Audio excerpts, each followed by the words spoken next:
Welcome, everyone. My name is Boyoung Lee, and I'm a professor of practical theology at the ILF School of Theology in Denver, Colorado, even though I am joining you from Korea at 7 a.m. in the morning while I'm traveling here in other countries in Asia. So I'm honored to be asked to moderate these fascinating sessions with three exciting and very thought-provoking papers focusing on humanity and personhood in the digital age. So I asked each presenter, Dr. Barbara Javore and Dr. Mary Hess and Mix Tamis Spence. Tamis, where are you? I can let me first find you. Yes, Tamis Spencer Hems to make their presentation in up to 18 minutes, and then I will pop up at 15 minutes to let them know that they have 3 more minutes to wrap up. So what we're gonna do is each of them will present, and then we will have a Q&A sessions together. And if you read their papers, there are a lot of resonances and also complementary parts, and also other parts that that thought-provoking that we want to engage with each presenter. So according to the prep program listed on the schedule, I asked each presenter to go.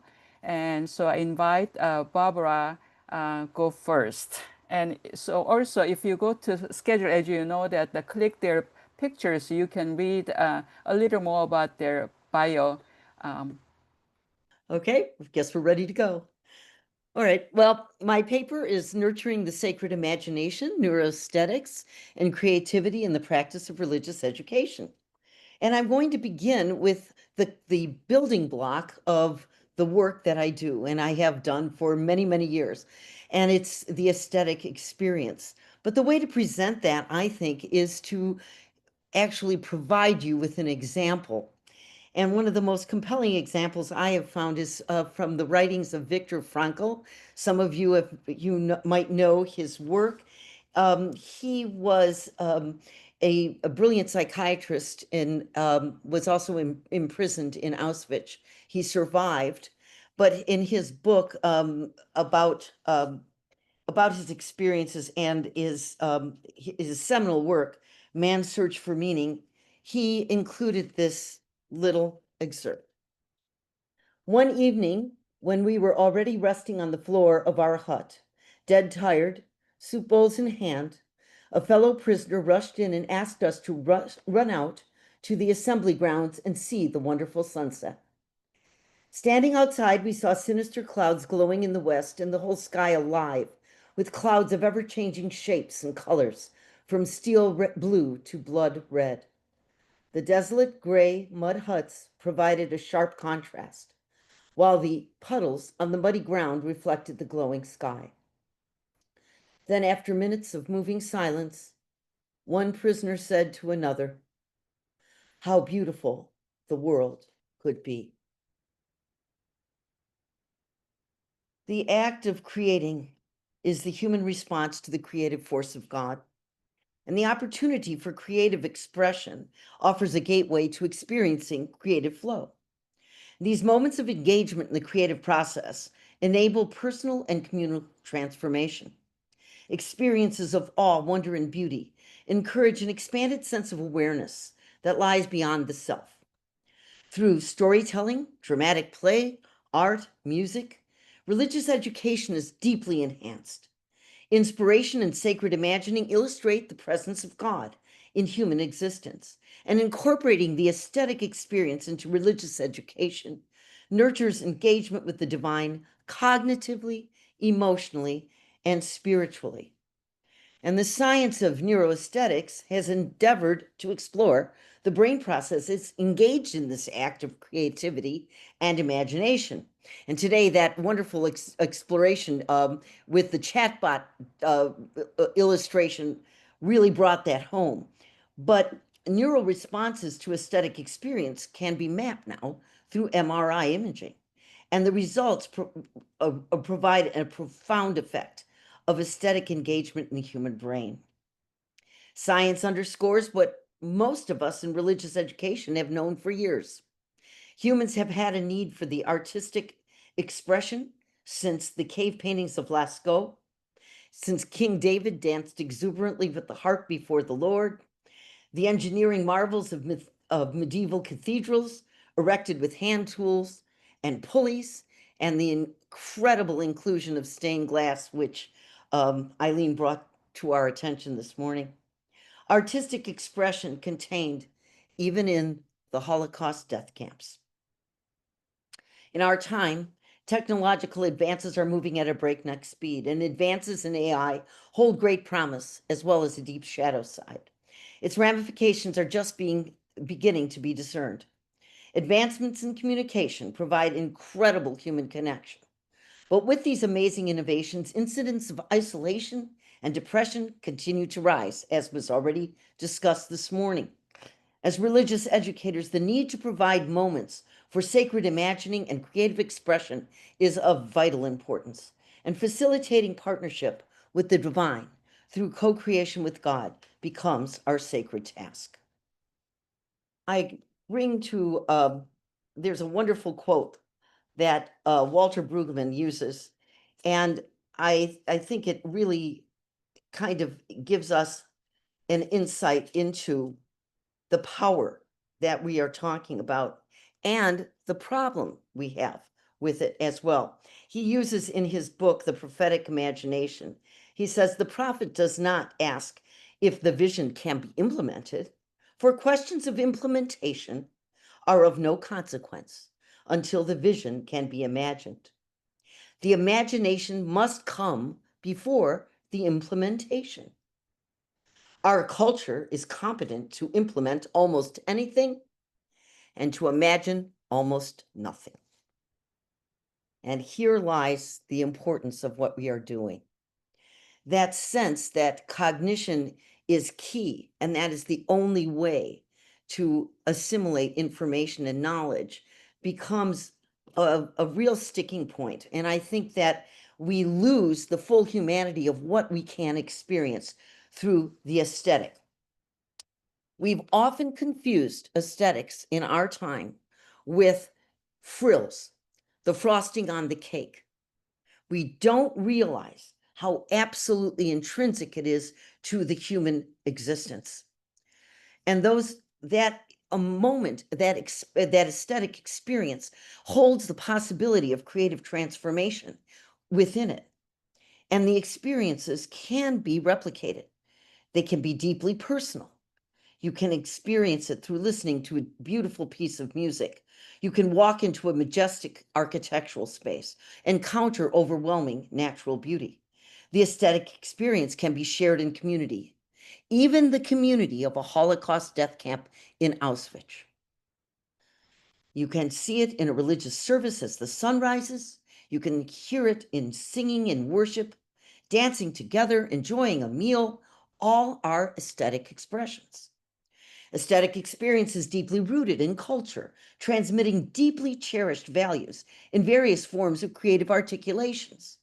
African American spirituals, Tibetan Buddhist sand paintings, Navajo folk tales, flash mob performances, all comprise aesthetic experiences that are unique to their time and place.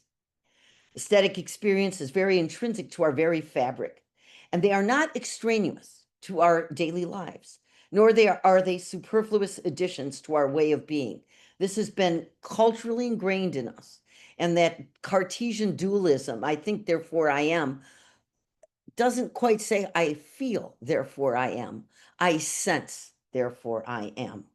So therefore, the deeply embedded moments of aesthetic expression truly make and illustrate what it is to be human. Now, neuroaesthetics is a relatively new field. It's been pretty much, it's really been flourishing for the past 20 years. And neuroaesthetics is specifically concerned with the study of the brain's response to aesthetic experience. Now, how can they do that? Well, basically, when the MRI came along, they have been able to really map the brain and to see what happens when we experience something aesthetically. It was, I think a lot of researchers thought, oh, we're going to find this creative point in the brain. We're going to discover this spot, and that's going to be the sweet spot, and we're going to ignite that every time. But what they found is something completely different. They found this, the prefrontal cortex. Our problem solving and higher cognitive activity gets lit up. Our limbic system, our emotional system, with the hippocampus, retrieving memories, starting memories, storing memories, the amygdala, processing emotions, the parietal and occipital lobes, visual processing, mental processing, all kinds of spatial orientation, neuroplasticity, reviving and reviewing and renewing our neural constructs. And then our corpus callosum. What's going on there? We used to think right brain, left brain. Oh, you're a right brain thinker, you're a left brain thinker. Well, that's gone out the window. You have the spheres of the brain cannot operate independently from one another. The corpus callosum is what connects it. And when that gets ignited, everything goes on fire. So what's amazing about the neural architecture is that it's highly complex. It's not confined to specific areas of the brain. That those frontal lobes will govern pleasure and reward. The amygdala and limbic systems are responsible for that emotional experience. And all the other aspects of that brain are starting to stimulate together. And then they remarkably wire themselves into new, the neuroplasticity comes in here, new ways of transmitting information and sensory experience throughout that brain. So you have this ridiculous variations, thousands and thousands and thousands, and dare I say millions of ways that all of these brains and neural receptors combine. And that is what gets set on fire when we do any kind of aesthetic experience. Awe and wonder are deeply associated with these experiences. They are not manifested only in cognitive and emotional responses, but they are experienced in sensory. So your body is also getting activated. Anybody who's gotten shivers when they see some incredibly beautiful pieces of art, or you're hearing music and you start to tremble and you don't really know why, you get this excitement. Anybody who's been in the pulpit and you've really got a good sermon, you know what's happening. You feel that flow going through your body. This is part of what is going on here, and it can't be discounted or segregated. It's all of a piece. This highly powerful experience is now with neuroaesthetics, it gives us an idea of not only what's happening, but why it happens. Because we have a way of being able to say, yes, what you've guessed, what you've thought, what you've known from the days of early cave paintings or medieval cathedrals is absolutely, we can see it firing. We can see it in the brain. Now, we go on from there to aesthetic experience, fostering what I call sacred imagining. And this is where I think we can be the most helpful. It isn't just working with when I work with my preschoolers, or I work with my high schoolers, or I work with my seminary students, or I work with the pastors I'm training. All of these things get ignited with aesthetic experience. I guarantee you that when you hand out a worksheet on Moses, you're not going to get as far as when you take your shoes off and say, this is sacred space, and this is why God is speaking to you through the burning bush. You have to get that imagining going. And when you do, it fosters that whole experience. It gets the brain ignited. And it provides a real experience that keeps people moving back and forth. It's numinous. And that's what we want to do. Resources to inspire the sacred imagination are abundant. And intentional incorporation of opportunities into the teaching process provides an incredible moment where that brain is going and where you can see the excitement, where you can feel the emotional response and the sensory response. You can do it in a million different ways, and that's the fun of it. It is a holy task as far as I'm concerned, because cultural expectations in our society run counter to it. Quantifiable results gain precedence and are of higher value in our secular world. While there is an abundance of resources for the religious educator to draw upon for nurturing the process of sacred imagination, the prevailing impetus of social norms makes this often a daunting task. I'm going to give you an example of sacred imagining that came when I discovered this young man named Edgar Florentino. I live near Chicago, and Edgar Florentino was a gang member. He had a really rough upbringing, and he had a time where his life was absolutely facing nothing good. He went down to our beautiful downtown Chicago, and he suddenly saw for the first time how beautiful the gardens were as he was walking through them. And he went back to his back of the yards neighborhood where gangs inhabit every corner, where there is everything but broken glass, nothing growing, basically desolate. And he thought, why can't I do this? So he got this idea, and he got a rake, and he got some seeds, and he started to plant. And he turned gang infested corners into places where mothers could sit on these little benches he built with little book stands where they could come and get a book for their child and share books that they had, where they could come and see flowers. And then he decided fruit trees would be nice. So he managed to pull that together as well. What is that? How did this young man come from the point of a very, very, very bad situation in his life to this? I can only say that it's that sacred imagination taking hold. Something moves that human psyche into something different. Edgar's vision has changed gang-infested areas into beautiful garden spots. Now, what is that? Creativity and flow. Oh, I've got 3 minutes? Is that what I'm hearing? Okay, quick, Barb, go. All right, creativity. Creativity is that ability to use that imagination and bring out something new, as I've talked about. And the person you want to look at is who's now deceased, but is the grandfather of creativity and the flow, understanding flow. Mihaly Csikszentmihalyi. If you want to read about that, it's entering into a flow process, which brings you into such a creative flow that you can't be disturbed. You are so focused on your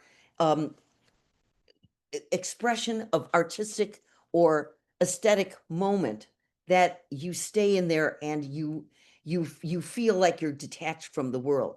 There is a brain thing that is happening at that point. But what I want to be able to emphasize as I finish is the creative process is absolutely necessary to not only build individual responses to aesthetic response, but also communal, because it cannot happen in a vacuum. It has to happen in community. And finishing with that, it is a possibility that offers a discerning meaning and engendering purpose in the midst of desolation, not only for the individual, but for the surrounding community. It gives you the moment of transcendence to be in awe and wonder. And for that, I think if we can create that, we will be able to revitalize our religious education processes and also our experience of religion on the whole. Thank you so much, Barbara. It's just sort of fascinating to hear more about neuroaesthetics and sacred imaginations and some concrete examples. As Barbara challenged us to imagine different frameworks and epistemologies, and our next presenter, Dr. Mary Hess, is focusing on more concrete I guess, pedagogical ways of addressing that for new imagination, focusing on economic justice. So, Mary. Thanks. Let me just share my screen. Hold on a second. Get that up. Can everybody see that? Mm-hmm. Okay, cool. So I wanted to start with a couple caveats. Oops, why is it not letting me advance my screen? Hold on a second. My whole computer has frozen. That is not a good sign.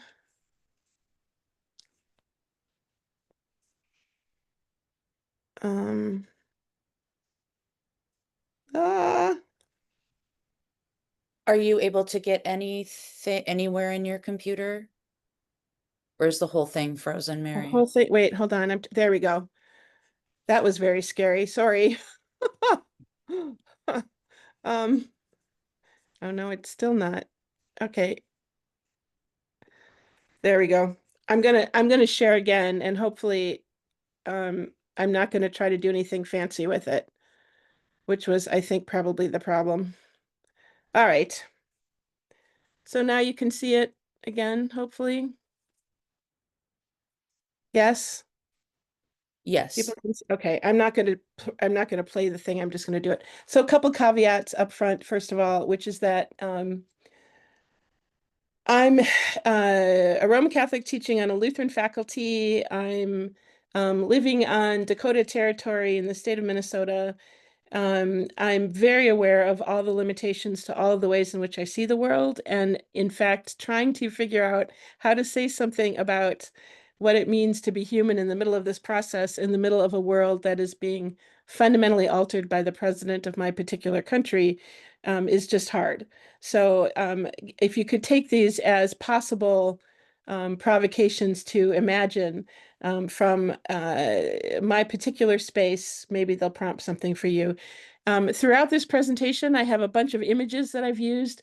These are Creative Commons licensed images. There's a link at the end of my slideshow that I can put in the chat that will show you where to get to them. These are all beautiful images that have been created to share for free in non-commercial ways. So here's basically the outline, and I put I mean, there's way too much in this one paper. This is probably the most sprawling paper I've written in a while, but I really wanted to think about things with you all. So the first is that I think the way we think about economics in the United States is basically a theology of glory. I try to talk about how to move from what Parker Palmer calls an objectivist myth to a community of truth. I then talk about 4 kinds of stories. I think we're all very clear about the fact that stories matter, but I'm not sure that we're paying attention to different kinds of stories. I want to talk about what it means to deepen empathy and complexity and include some actual pragmatic practices that can open economic imagination, and then talk about witnessing in the context of community. All in 15 minutes or one paper, right? Okay. So first of all, I think that capitalism is a dominant narrative of identity and success in the United States. Meanwhile, biblically, oikonomia, or the biblical economy, is on the other hand about household, about ethics, about stewardship. Too many US narratives equate wealth with divine favor. So part of my question is, what stories are we telling about all of this and why? I think we need to move from what Parker Palmer calls the objectivist myth to an epistemology that's about a community of truth. What I love about the 2 papers, the other papers in this session, are they're basically epistemological arguments. One about beauty, and you'll hear in a moment, and to me, it's a beautiful way of thinking about epistemology. I think we need to change from the subjectivist myth that is also embedded in the mechanical instrumentalist pieces of some of the AI stuff. An objectivist model is a linear model. It describes an expert who transmits to a passive learner, a machine learner, etc. Whereas a community of truth maps a model where the more diverse the knowers, the more robust the knowing. And honestly, if we're going to do anything in the aftermath of AI becoming a thing, I hope it's this. I hope we move there, where learning is participatory and not transactional. I really love the work of Leanne Bell and a bunch of other folks who have written about stories. In particular, I mean, there's a bunch of work that they've done that's referenced in my paper about storytelling as a way of resisting racism. And I think the work that they're doing there is also really interesting when we think about economic issues. So they talk about 4 kinds of stories: a stock story, which is a dominant normalizing kind of story; a concealed story, which is often told from positions of marginalization, minoritized communities, often hidden; a resistant story, which challenges the dominant story, and then a transforming story, which reimagines or restories the world. I think it's too simple for us to say religious education is about storying faith. Okay, yeah, but are we lifting up the ways in which we're hiding some parts of the stories? Are we lifting up the ways in which we are making other parts dominant, et cetera? And that's the kind of work that I'm trying to figure out how to do around economic issues. One of the scholars whose work has helped me a lot is Richard Schrader, who is a cultural anthropologist. And he talks a lot about 4 ways to think through others, because we're in the middle, in the United States in particular, of a massive attempt to create others, to dehumanize people. And so he talks about, what does it mean to learn from the other? What does it mean to respect the logic of different worldviews? What does it mean to critique and move beyond domination? And what does mutual transformation through dialogical knowing look like? I mean, that's a lot of language there, but part of what I love about it is it helps me think about concretely how to do certain things. Like, what are the practices that could open up an economic imagination, right? Some of you will know that I've worked on digital media for a very long time, you know, going on almost 40 years now. I can't believe I'm that old. And I think that digital media can be a dialogical tool. I'm very interested, and in the paper, I talk about some of these things with more detail. I'm interested in what does it mean to invite people to do autobiographical work that explores their economic identity, that helps them think about the ways in which they're embedded in economic systems. I love story circles. I'm a big fan of the work that's going on here in the Twin Cities on restorative justice, which is rooted in indigenous forms of knowing. And there are lots of great little almost game-like rules for doing story circles, and I have some of them in my paper. And then ultimately, I think we have to ground people in scriptural narratives by lifting up what solidarity means in those narratives. And I think that in the United States context right now, the dominant stories are not about solidarity in any way, shape, or form. And so the question of how we invite people into first their own story and then to see each other's stories becomes really, really crucial, I think. And what that means in Schrader's terms, to witness in the context of community, that's also something Robert Keegan talks about. And there's a section in this paper that talks about Robert Keegan's theories. I have too many theories in this paper. But the point is, for me, is that transformative storytelling, right? Transformative storytelling is collective, humble, embodied. It moves from charity to solidarity. And I feel like I want to make a bumper sticker that says this, that charity is to capitalism as colorblindness is to racism. I think we really have to understand the ways, I mean, the systemic analysis we have now about the ways in which racism works and the ways in which structurally, especially white folk, people who look like me, have been invited to think about color blindness as an appropriate response, which simply reiterates, reinscribes the system, right? Well, I think the same thing is true about how we've talked about charity. So there's a chunk in the paper that tries to get at some of the different ways of telling these stories in at least Christian communities, to get away from a Protestant work ethic, to think instead about subsidiarity, to think about solidarity, to do what Brene Brown calls owning our stories rather than being owned by them, and ultimately to reclaim oikonomia as shared abundance. I think that not too many people that I work with actually believe that abundance is possible. Even people who live in highly professionalized middle-class settings who have access to a lot of resources live with a very strong scarcity mindset. And so we have to figure out different ways to tell the stories that make it possible to move beyond that.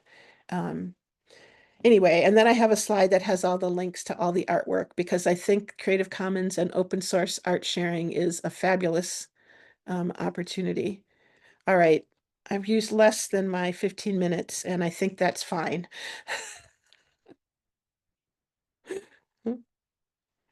You still have almost 6 minutes left, but out of those 50 minutes. But this is great since we have more time for discussions and Q&A. Thank you, Mary. So our next speaker is Miss Spence Hems, who is a theologian, author, and speaker, and working on their doctoral degree at United Theological Seminary, whose paper is really focused on AI and epistemology and being human. What 4 things that Mary named: the collective, humility, embodied, and solidarity. And Tamis's paper addresses all of those dimensions. Also presenting rest methodology as a sacred refusal, and then also coming from the lived experiences as the African American persons. So a very fascinating paper that I find. And Tamis, it's yours now. Good evening, everyone. Good to be with you. I am nervous. I'm just going to name that. So hopefully if you've read my paper, you're like, you're right on target there if you're nervous. So I'm going to take a deep breath for myself. I'm going to attempt to share my screen. And if there are technical difficulties, we're just going to run with it. I may take up all of my time, but I promise there'll be some music and a little bit more fun video components to this thing. It won't just be me talking, hopefully. I'm very passionate about this. All right, let's share my screen.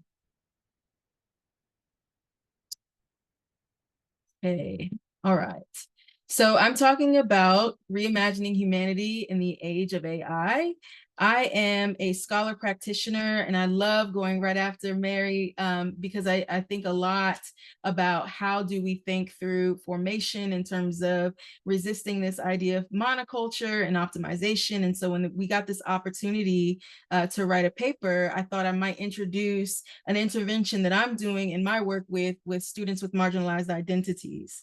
And that intervention is called the REST or REST mixtape.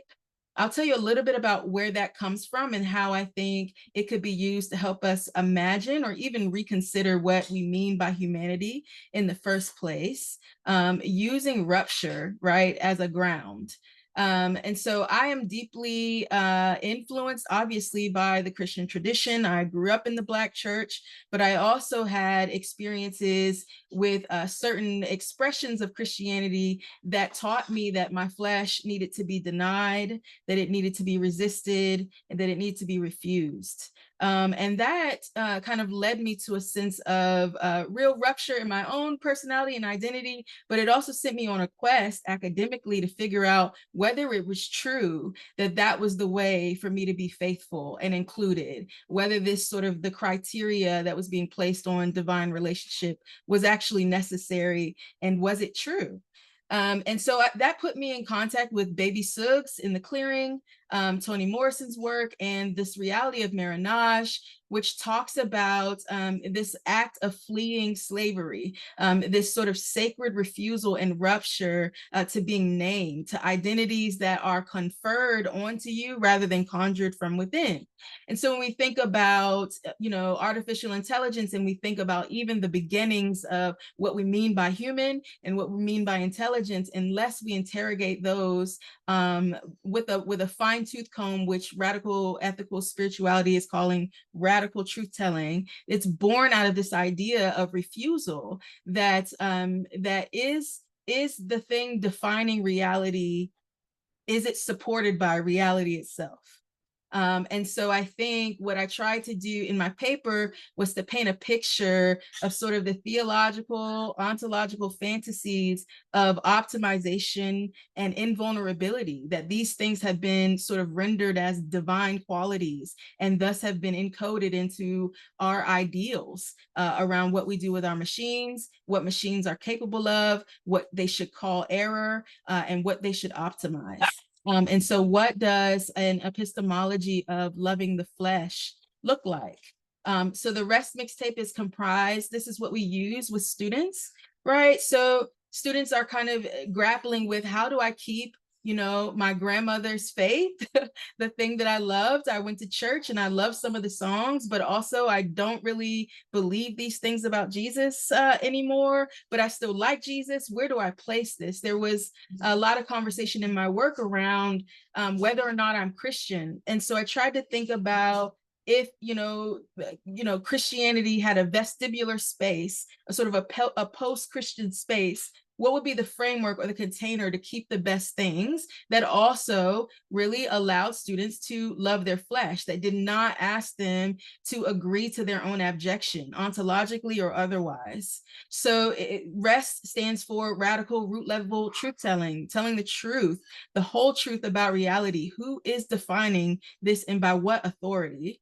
Ethical or non-dual relational wisdom. So one of the things that the students grappled with was, Jesus calls us to love our neighbors and to sort of walk out an ethical life, but Jesus says so is not working anymore in light of the complex subjectivity of our students. So where else could I go to make sense of such an audacious ask as to love one's enemy? And that led me to Eastern traditions and how we could work those in via, cosmotheistic spirituality with Roman Panikkar. So we talk about ethics that are based in non-duality rather than morality.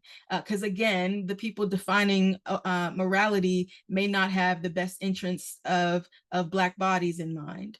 Then the spirituality, how do you help students embrace limitation as sacred, right? Resist and refuse this colonial sort of insatiable appetite to optimize and make perfect, right? How do you teach and offer limitation as something that is sacred? How do you present boundary lines as beautiful? We talk about that in Psalm 16. And then also, how do we paint self-actualization, right? Apotheosis as salvific. And then how do we keep tradition as a tether? Well, the place that I found both marinage and a way to hold all of these things was hip hop. And so hip hop became the hermeneutic that we use to sort of address contemporary issues.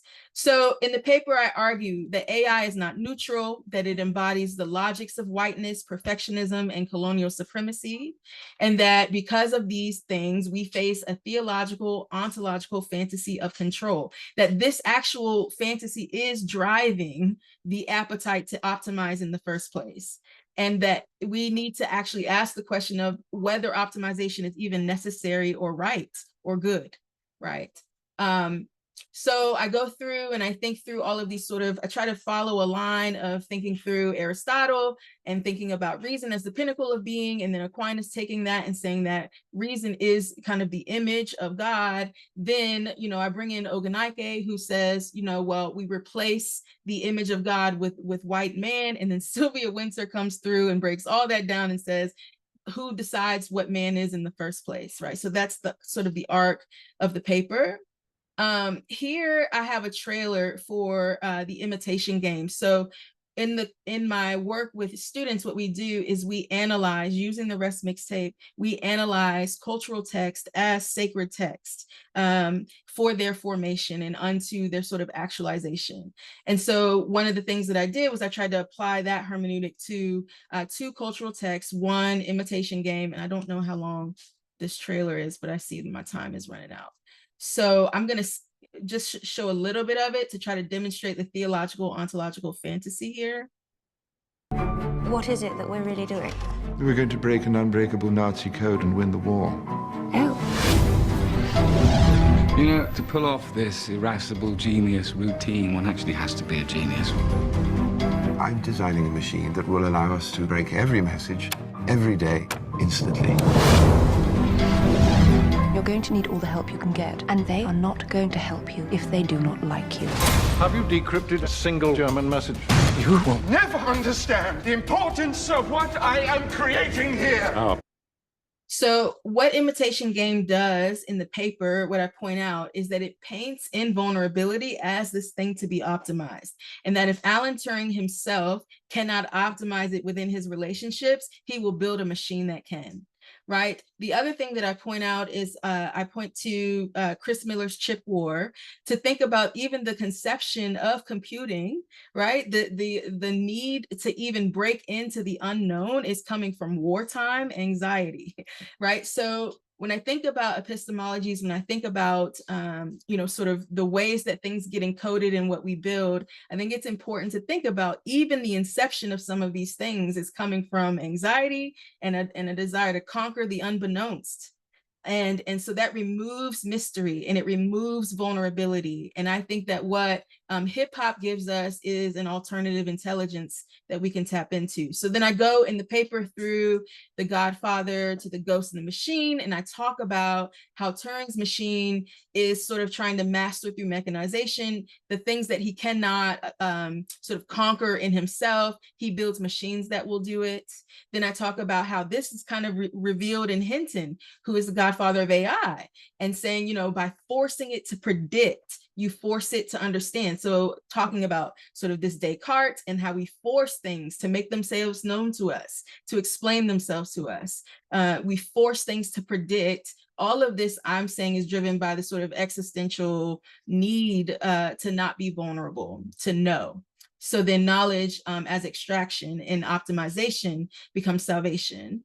And then I'm saying that there's cost to this fantasy, that AI, we go into Bulawamini, we talk about how AI, according to her work, erases difference, right? It flattens to optimize. We go into the New Jim Code, which talks about how inequalities, because they go unchecked, they get encoded. So this is just to kind of further undergird that there are lots of invisible agents sort of leavening even our desire to design and create artificial intelligence.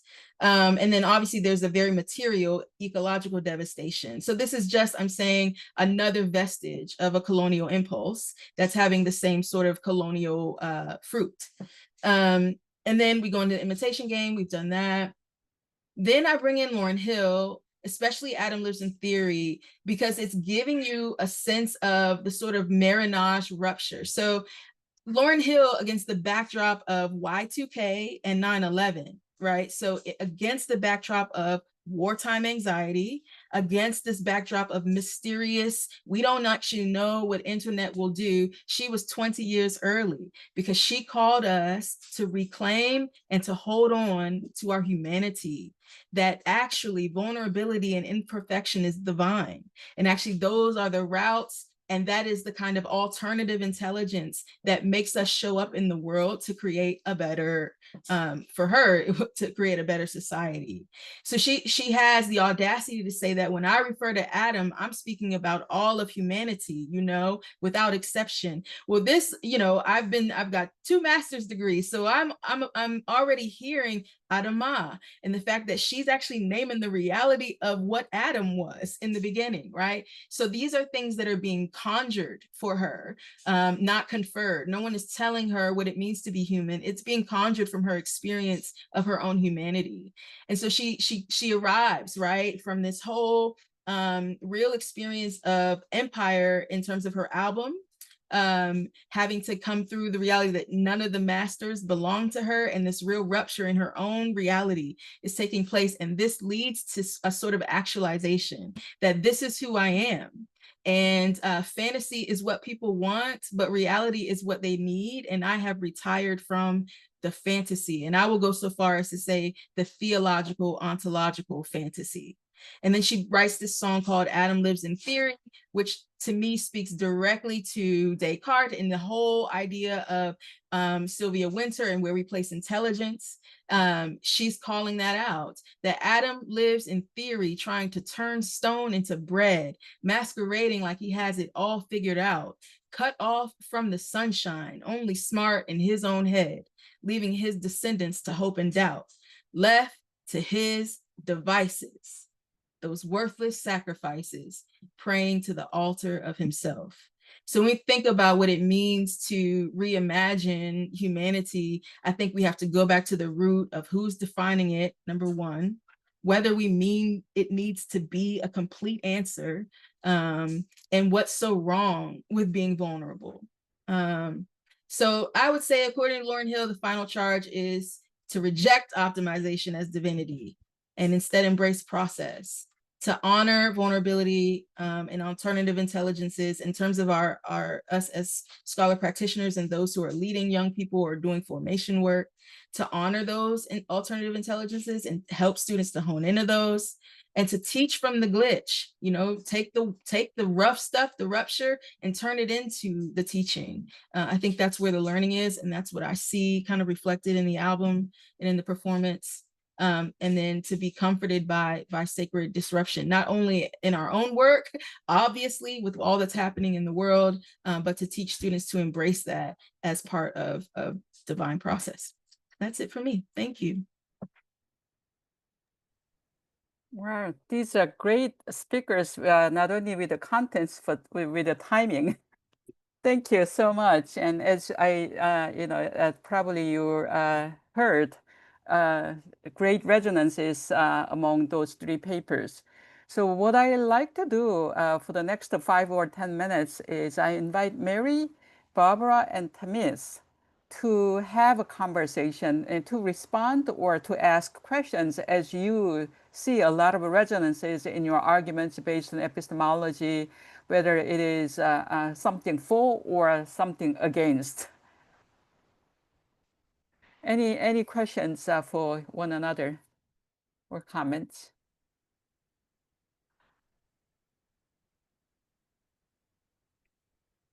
Well, I found a ton of resonance, of course, and loved reading these two other papers and thinking about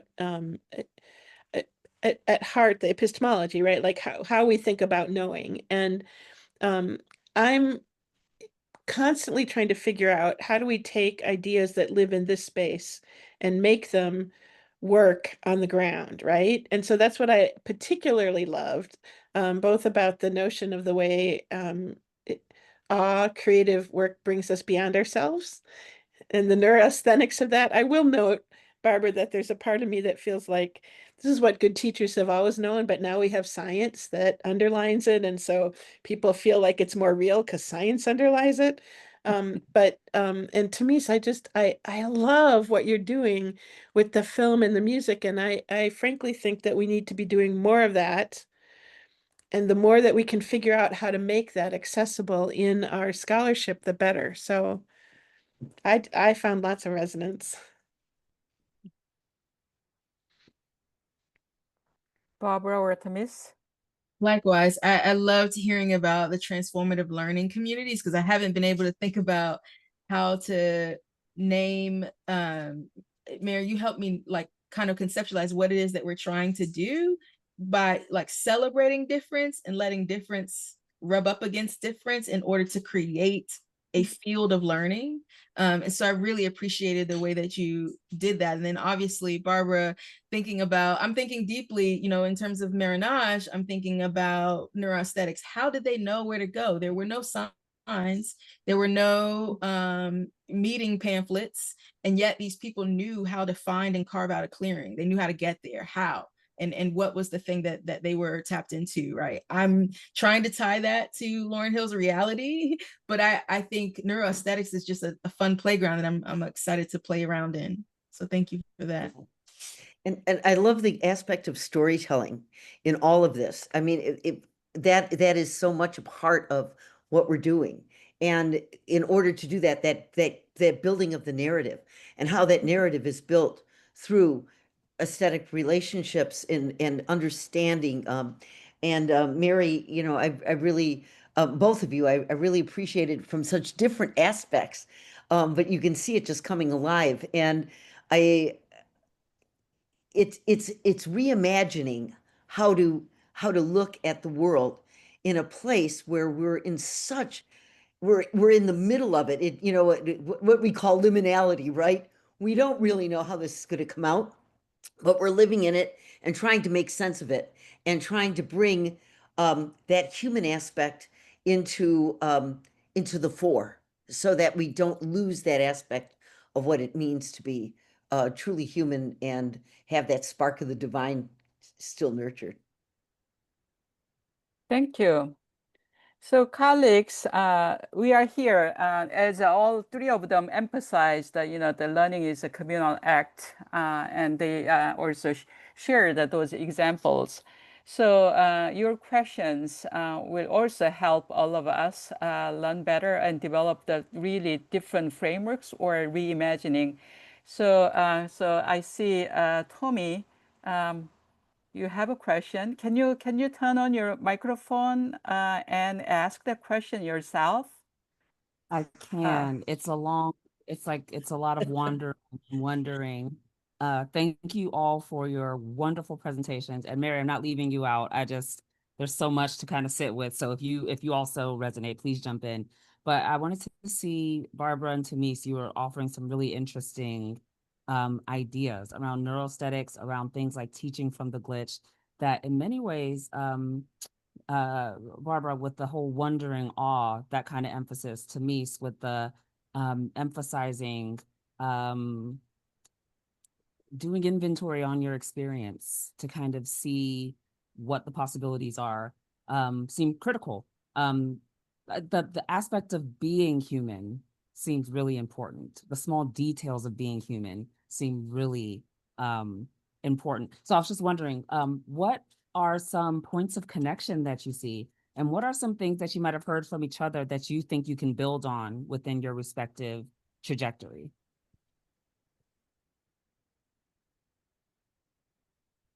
Well, Tamis, I really appreciated how you're looking at using, incorporating the music and film and really bringing that into a point of discussion, because I think that automatically engages people into another level.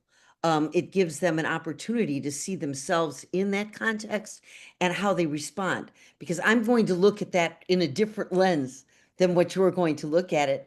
And I think that there's a point to where people can intersect in that way, in a very meaningful and positive way, and build upon that to really expand our horizons. So I want to thank you for that. Yeah, I love that. And I do think, I was thinking, I'm writing, right, in the context of my dissertation is writing around social transformation, right? So thinking deeply about how do people disagree together and stay? Like, how do people stay at tables? One thing that is very interesting is that when you ask someone their top 5, hip hop song or top 5 artists, there is so much disagreement, but it's typically joyful disagreement. It's like one of the only times I've seen people stay at a table and not agree on something. So it kind of clicked for me that, like, because music is so deeply personal and communal, Tommy, to your question, like, I think whatever it means to be human or more than human, it needs intuition and agency has to be part of it, right? So but how do we have a conversation around intuition, agency, and interdependence and interconnectedness? How do you do that? Music, lyrics, poetry, art, because it brings agency and interdependence smack dab, because we can both say it's beautiful, but why it's beautiful is the stuff, right? Like, I don't know what we call that stuff. I'm trying to figure out what we call it. Neuroaesthetics, perhaps. But like, I think that to me is speaking to that glitch, right? The dissonance that can be created when we disagree on a fact. If we do it in the context of for me, it seems like sonic. There is a sonic artistic expression and authenticity when disagreement happens in the context of analysis and togetherness around that kind of thing. It creates what Mary's talking about, this kind of I have found it being very beautiful in terms of working with students who have very, very deep, complex subjectivities. I mean, it's just, they're navigating a lot of identities at once. So I don't even know if that answers the question, but for me, I think whatever it means to be human, it necessitates agency and intuition. And I think, like, in terms of neuroaesthetics, hip hop is just a great, because nothing is clean. They don't deny the flesh, they grapple with it. So it just is a really great ground for analysis. Great. Mary, do you have anything you want to also add to this question? I mean, I think I'm basically nodding my head and resonating. I mean, I do think one of the things about sound that's interesting, right? So that there's been a lot of time we've spent looking at visual codes and how visual, I mean, like there's a whole field of film studies and art, and Eileen could tell you way more about some of that. But one of the things that's fascinated me recently is the extent to which podcasts are so popular. And I think that's partly because sound is such a deeply internal sense, and it can be very intimate, right? And at the same time, when you're listening to a podcast or you're doing music with people, it's communal. So it's like this interesting combination. And I think there's something about that embodied. I mean, it's partly why it's also breath. I mean, it's the thing about singing. Singing is also breath. Meditation is breath. So all of those pieces, I mean, I appreciate, Tamis, the way you trace the sort of trajectory of, from all the way back from Aristotle to Aquinas through. There's a part of me that wants to just ditch the whole darn thing. I get that we're all scholars and we have to situate ourselves in the literature, and okay, but there's a part of me that wants to go back to the year that Mayan led the REA program, and one of the things we did was we had a theatrical performance, or the year that Jose led it and we did improvisational theater. I mean, like that kind of embodied pedagogy is something I think this field has been doing for a long time and can continue to lift up. So yeah, just huge affirmation for all that you all are doing. Thank you. Daniela, I know that you put, this not as a question, but as a, the comment and appreciation, but would you like to say that yourself? Sure. Nice to see everybody. I'm only present by microphone today, but lovely to see friends I haven't seen in a long time. And to me, yeah, my affirmation for you is just thank you for putting into words so eloquently, like the intuition and the impulses I feel like I've been feeling, but maybe that's shared, that there is this sense that we're worshiping what is optimal and we're worshiping what AI does. And like, good for you questioning. That's wonderful. Like, why is that process divine? It's not, obviously. So I just loved how you articulated that. I'd love to quote that and take that further in research. So I'm anticipating your work. And I love Teach from the Glitch. That's wonderful. Thank you. Any other comments and questions for our presenters? Okay, Russell. Hello. Okay. Russell, and then Elizabeth, I will go to you after Russell. Yeah. Okay. Well, I hope I'm not going to try to do too much. Many of my articles, I'm trying to put together too many thoughts, and that's what I'm tempted to do now, because all three of these presentations were wonderful and generative of ideas for me. I remember back in 2011, I don't know how many of you are old enough to remember this, our annual meeting in Toronto on brain matters, on neuroscience. And I remember one of the things there, Dean is here, who was the program chair of that. Yes. And I remember one of the speakers, not the main speakers, was talking about mapping things, and it wasn't AI, but again, it was the neuroscience. You could map data, so for the cognitive dimensions, and I asked the question, but what about the affective dimensions? And you would call it right, the neuroaesthetics that's so important. And so it's exciting to hear about that research now. So important as we're talking about these things, and even talking about, Mary, I noticed a lot of your images were evocative of nature, right? And that eco-justice. And to me, talking about all of this, where I do wonder at times, I do worry that AI, we talk about the danger of the metaphor of the melting pot, right? Where distinct voices get melted away into the majority or oversimplified. And that in at least these early stages of AI, sometimes I worry that we we're in danger of missing out those distinct voices, and especially the powerful, the people of privilege, the voices of privilege, can melt away. And so I don't know my question of all of that. My confession is, in a couple of weeks, I'm going to talk at Comic-Con about female kaiju in the Godzilla universe. Don't laugh. Well, I see you, Eileen, laughing. But it's amazing, those post-war films, how much they did in terms of the aesthetics, try to evoke a response. You know, Godzilla was this force of destruction and control. And usually that was linked to, this was Japan post-war, an American capitalist trying to take power and control. And the real message, sometimes quite beautifully for pop art, was no, there's this, they often use the term brotherhood, but you know, this all of humankind. We need to come together and protect nature, protect the environment. And I think of that where, you know, right, it was this mindset of these others, objectivism, right, that we take control, we individuals taking control. And so all of those thoughts are swimming around. I don't know if they make sense to any of you, but I don't know if any of you three have responses to that. Mary It was pretty out typed there. Mary typed something. Yeah, I like- couldn't resist. I couldn't resist. This is my word. Everybody who knows me well knows this word, right? Russell, instead of the melting pot, we should be talking about tensegrity.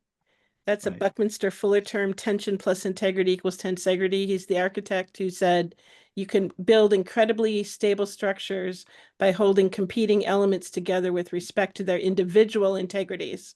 And I think something about solidarity, something about, you know, communal forms of knowing, something about dance, something about music, all of that is about creative tension, right? Dynamic kinds of space. And I think, to Barbara's point, when Csikszentmihalyi talked about flow, part of what he was talking about was when you get caught up in the doing of something, you lose sense of time, right?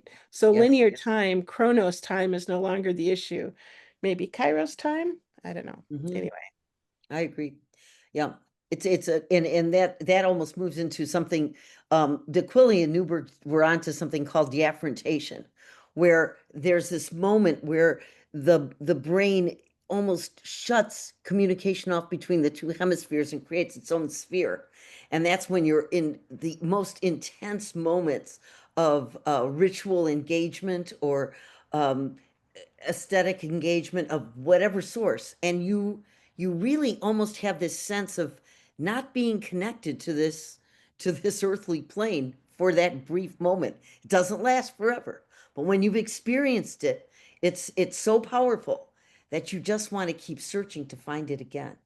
And I think, you know, you see that throughout history in many different manifestations of religious practice, and just something to think about as we go along. So, yeah.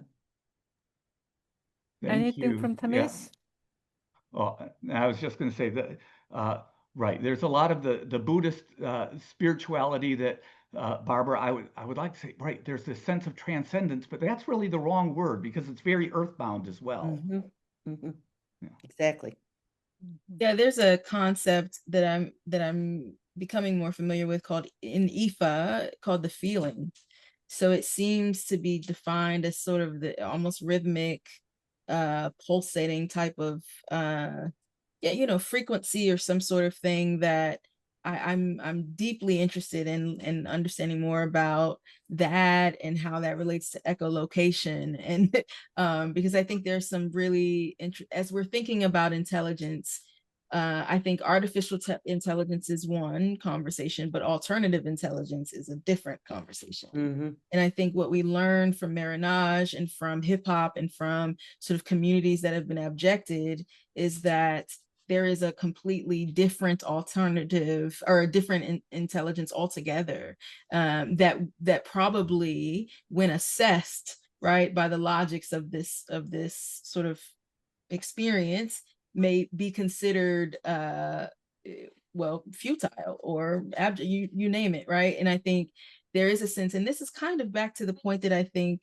earlier in terms of what it means to be human. I am struggling, right? Because I'm thinking on one hand, I'm saying, hey, who gets to define being human? But what I'm finding as I think about hip hop doing theological anthropology is that hip hop is like, screw the category altogether. Like I'll actually even, it's what happens when Tupac spits at a camera. You know, it's like, I refuse your categories altogether. So actually, not only am I not that, I'm really, really not that, you know, I'm something else, you know? And so I think that there are routes, I think, from communities that, again, I think in Mary's presentation, you know, the levels of communicating. I think deeply about the halftime show, right?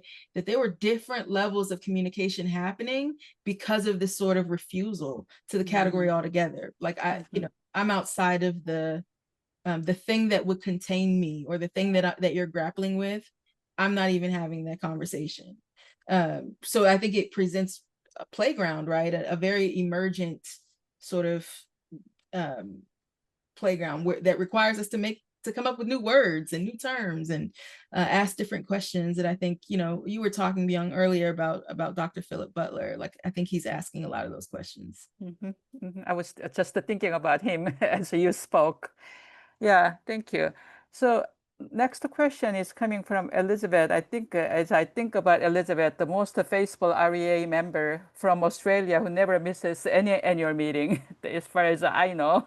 So Elizabeth, ask your question. I'm going to unmute myself. Hello, friends. For me, thank you, Boyong. I love being with you all and being stimulated by you, and the papers are just amazing. I just wanted to pick up on one little aspect, Tamis, about the theology of vulnerability, and it reminds me of Professor Kazuki Koyama, who, and I think it was around about 1983 or 1984 at Union Theological Seminary at a worship service.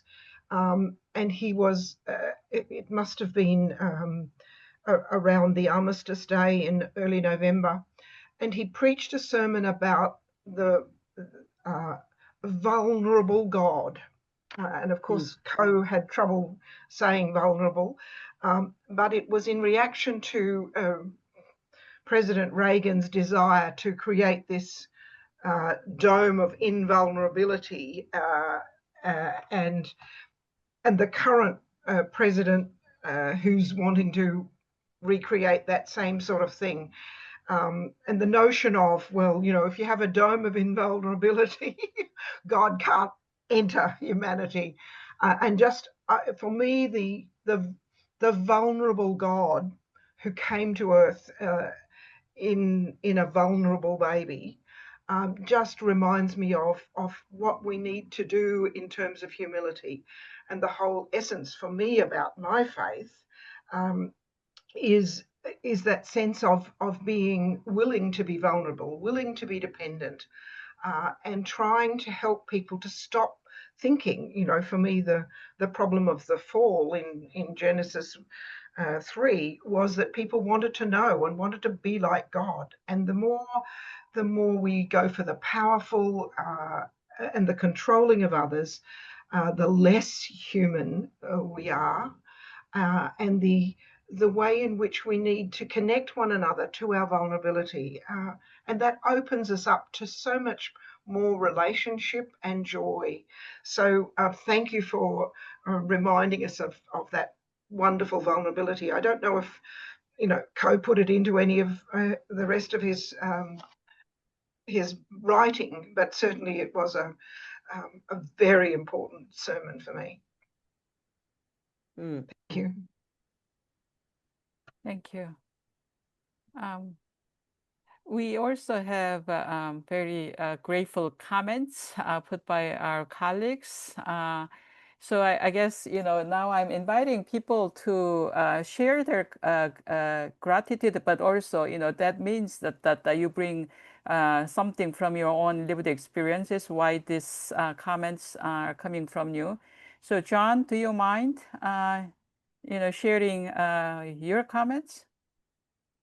Sure. I was just remarking that some of Tamisa's and Barbara's conversation made me think about Charles Sanders Peirce's understanding of semiotics and how interpretation works. Like interpretation is not coming up with like the one definitive answer of what the thing is about, but interpreting forward to like, oh, it could be about this or it could be about that, and that becomes a new thing to interpret again. So it's a kind of artistic way of looking at whatever we create, whether it's a scripture or a theology or an economic system, I guess, right? Like allowing for more imagination to happen. Mm-hmm. Thank you. Lisa?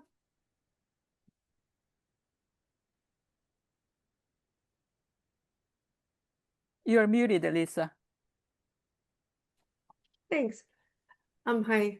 I think part of what I'm struck by in the moment that we're living in North America in particular is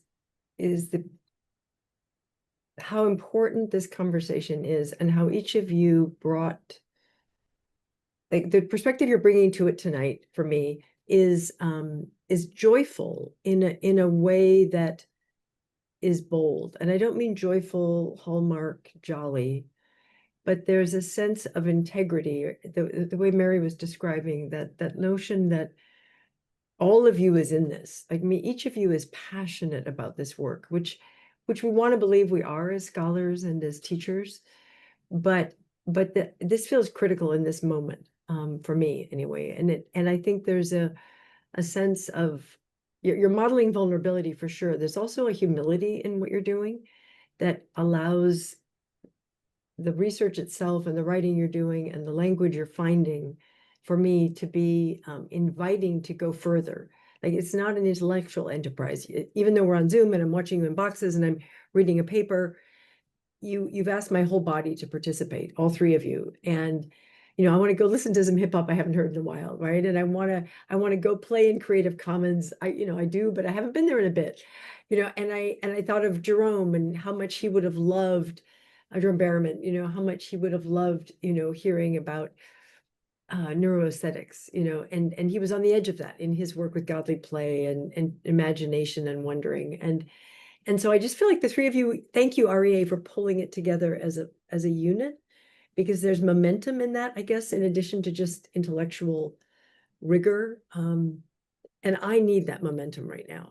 I need it vocationally, and I need it in order to sort of take my social location in my place of work in a seminary, and keep pushing harder.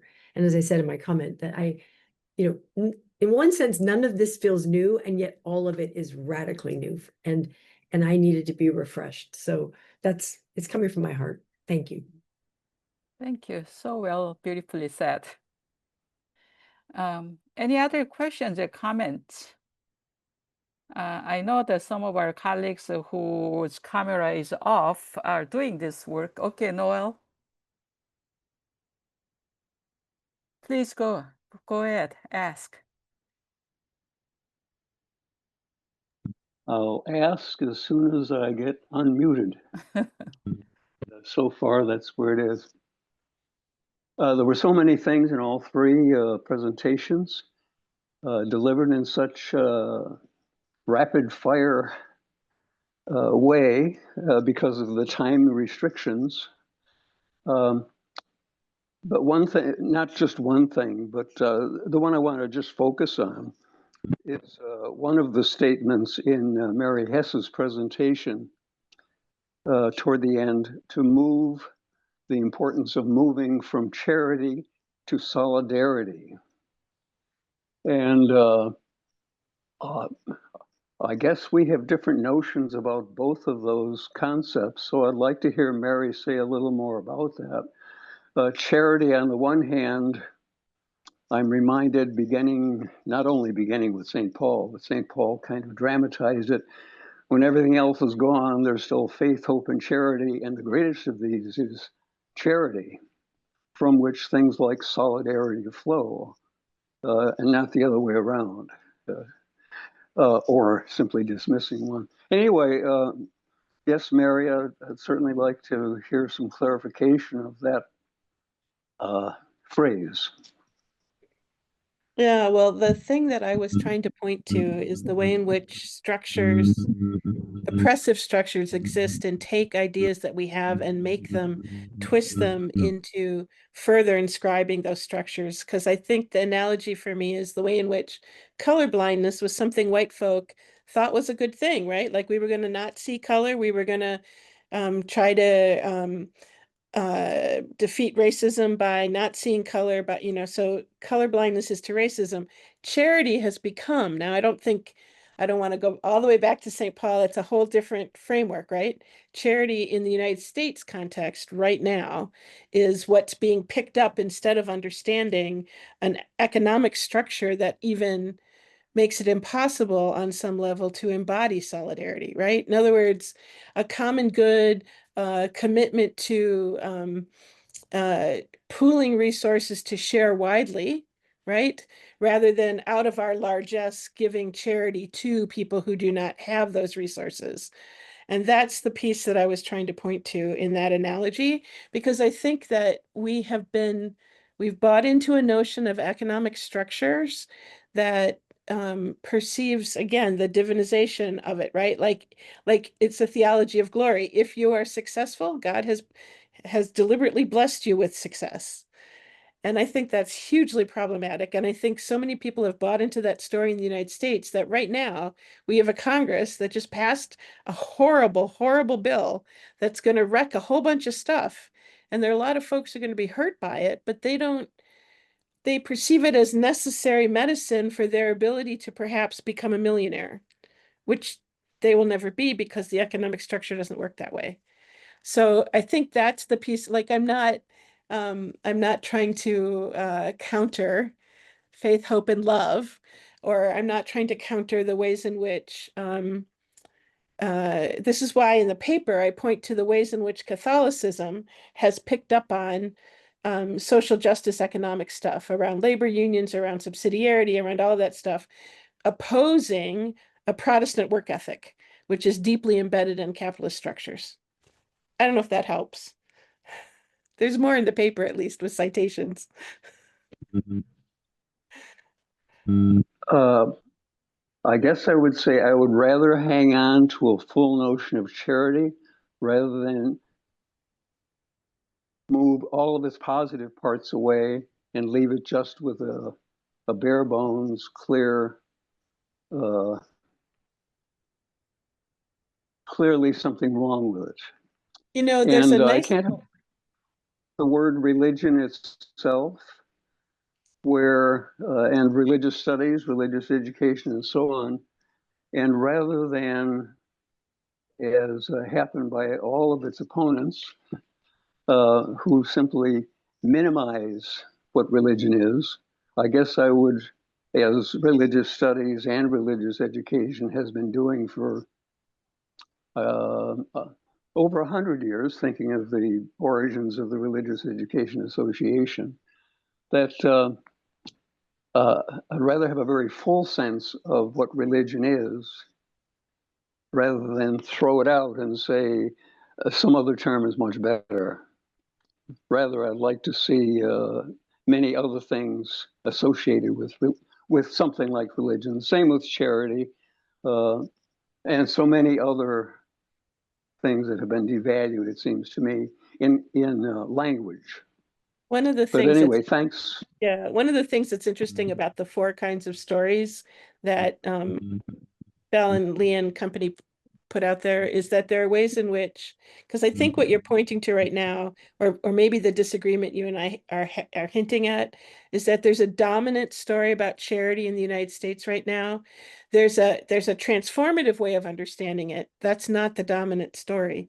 I would point you, I can't find it right off the bat, but Kazu Haga, who's an absolutely a thinker I'm reading all the time because he's doing wonderful stuff, wrote a piece on the gift economy that just came out. And I think that that's another understanding from more indigenous frameworks that we should be paying attention to as we lift up an imagination for alternate ways of thinking about what economics means. And I think we have a very impoverished way of thinking about economics.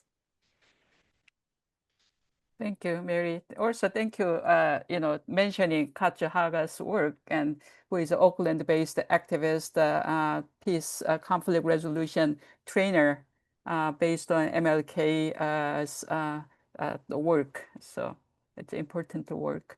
Any other questions? We have about 8 minutes left.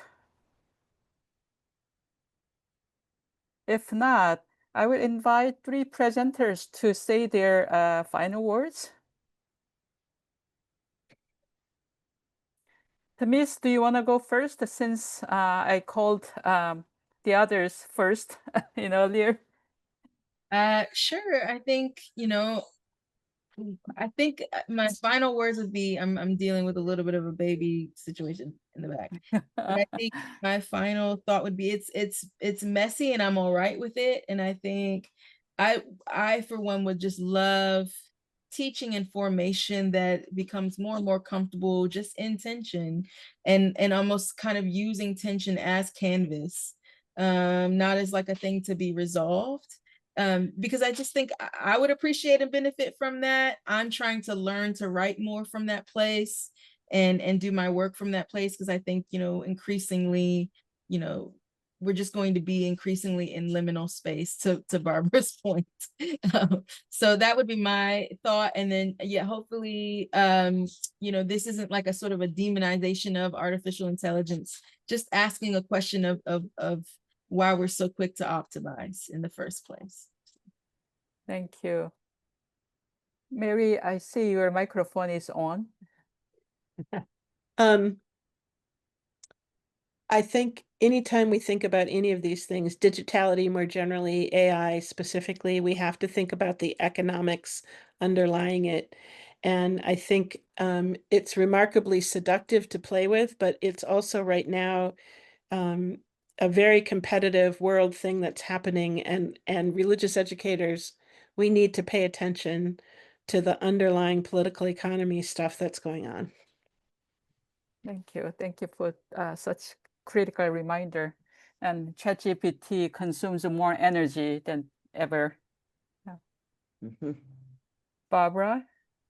I think that efficacy is an important aspect for especially our children and youth, giving them that power and allowing them to play in this world. And I think adults do this too, that need for playing in these sacred spaces, because it opens the whole mind, body, and emotional valence into a much stronger place. It gives us much more of a sense of personhood. And with the rising depression rates and isolation rates, we know without a doubt that this kind of work helps that. And it helps bring people into community rather than isolation. So to continue on this work is important. Thank you. Let's give a round of applause to our amazing presenters who provoked such deep thinking and conversations. Thank you. And I see Jennifer posted something related to where we can find the announcement. But since we have a few minutes and Jennifer is here, I will invite Jennifer to make an announcement on housekeeping and others. Sure, thank you, Boyoung. I just put in the chat the Padlet for announcements. So if you have any announcements that you want to make, that Padlet is open. It's basically an online bulletin board that is open for everybody who's here at the conference. If you want to let anybody know anything, if you'd like to announce anything of your own. One notable thing that will be on there is there's information about the Midwest regional meeting that'll be happening in Minnesota this fall. So if you're interested in that, I know someone posted in the chat that they were interested in more information. You can find that on the Padlet. And then also, the feedback form for this session is linked right underneath the Padlet link is the link to the feedback form for the session. We always appreciate your feedback on these sessions. You can also, if you meant to do it and you didn't get a chance to copy that link right now, you can also find the link by hovering over the session in the schedule. You'll see a little, some little options come up, and one of those is the feedback form. So you can also find it there.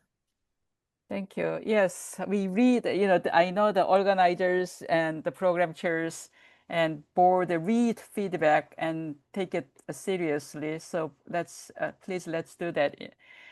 Thank you so much for this thought-provoking not only papers and also the conversations you helped us have.